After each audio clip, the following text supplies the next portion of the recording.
नमस्कार, मैं रोशन हूँ और आप देख रहे हैं मेरा यूट्यूब सेगमेंट। और हम लोग लगातार आपसे एक वादा किए थे कि हर सप्ताह आपको उत्तर प्रदेश की क्राइम के बारे में रिपोर्ट देंगे। पर उत्तर प्रदेश में जहां पिछले हफ्ते 50 के करीब हत्याएं, बलात्कार और आत्महत्याएं खबरें आई थी, पर इस सप्ताह लगातार ये खबरें बढ़ती जा रही हैं। हमें इस चीज़ को चर्चा करने के लिए आपके सामने इसलिए आना पड़ा दोबारा, क्योंकि प्रशांत जो भारत समाचार में काम करते हैं, रोज़ की अपडेट वो जो अपने ट्विटर अकाउंट पे डालते हैं, उसमें लगातार अपराध की घटनाएं बढ़ती जा रही हैं।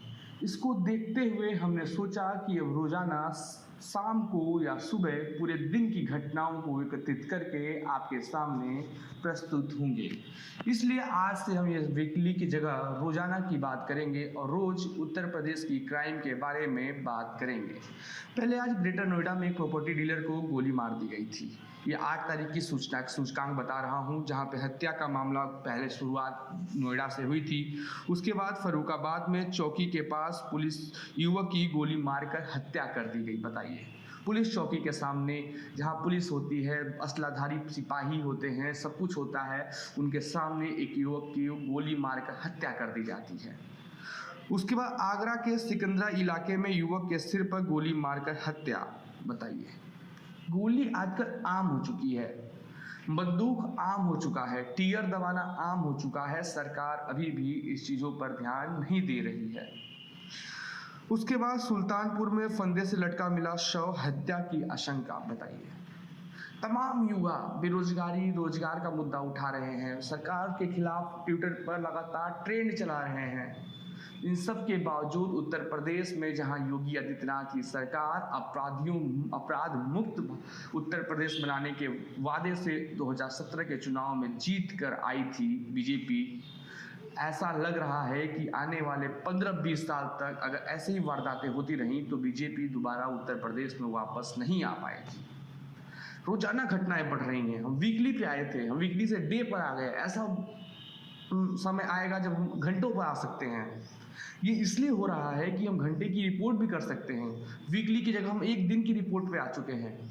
ये इसलिए हो रहा है क्योंकि लगातार आपराधिक घटनाएं बढ़ रही हैं, मामले बढ़ रहे हैं, बलात्कार के, यौन शोषण के मामले बढ़ रहे हैं। लखनऊ की बात करता हूँ, आशियाना इलाके में महिला से 3.5 लाख की लूट हो गई। बताइए, लखनऊ की जब बात होती है ना, नोएडा की बात होती है, गाजियाबाद की बात होती है ना, तो सवाल ज़्यादा उठते हैं। इसलिए उठते हैं क्योंकि ये वो जगह है जहाँ पे बड़े अधिकारी, मुख्यमंत्री, उप मुख्यमंत्री, डीजीपी, डीआईजी, आईजी सब रहते हैं। तमाम वरिष्ठ अधिकारी लखनऊ में रहते हैं। और जब वहाँ पे ऐसी घटनाएं होती हैं तो फिर हम कानपुर, बलिया, बरेली, गाजीपुर, मऊ इन सब की बात नहीं कर सकते। ये फिर छोटी चीज़ें हो जाती हैं हमारे लिए। ये बात मैं इसलिए कह रहा हूँ क्योंकि घटनाएं बढ़ रही हैं। लखनऊ के बाद पीलीभीत की बात करता हूँ, घर में सो रहे युवक की गला दबाकर हत्या। गाजियाबाद में 2 गुटों में खूनी संघर्ष में एक लड़के की हत्या हो गई।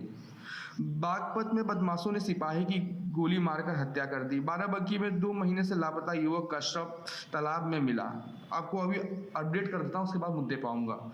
सोनभद्र में युवक ने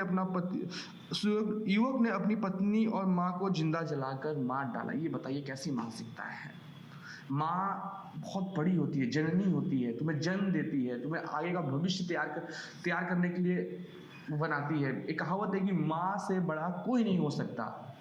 माँ के दिए हुए संस्कार ना कोई अध्यापक, ना कोई व्यक्ति आपको सिखा सकता है। अब उस माँ को आप मार देते हैं।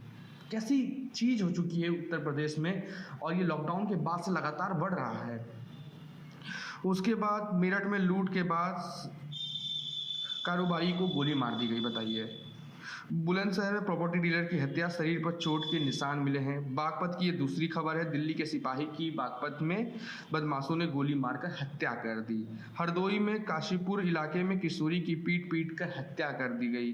हरदोई में बेनोज में उधार वसूल के लिए दबंगों ने युवक को पीट कर मार डाला। बताइए, वसूली चक्कर में। ये तो भाई सही बता रहा हूँ, ये चीज़ें पढ़ने के बाद कभी राम राज्य का कल्पना दिमाग में नहीं आता है।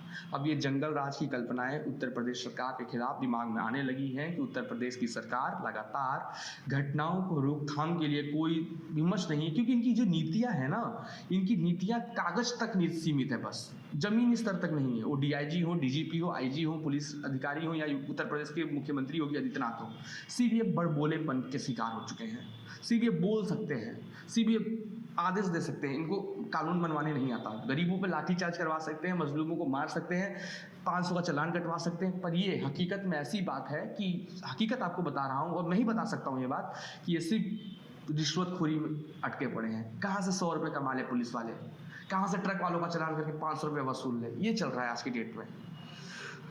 उसके बाद हरदोई की बात बता दी। हरदोई में दूसरी खबर आती है, बिनौज में उधार वसूल करने में दबंगों को मारा गया, ये आपको बता दी मैंने। महोबा में व्यापारी को लगी गोली, सोशल मीडिया पर हत्या की आशंका जताई गई थी, बताइए।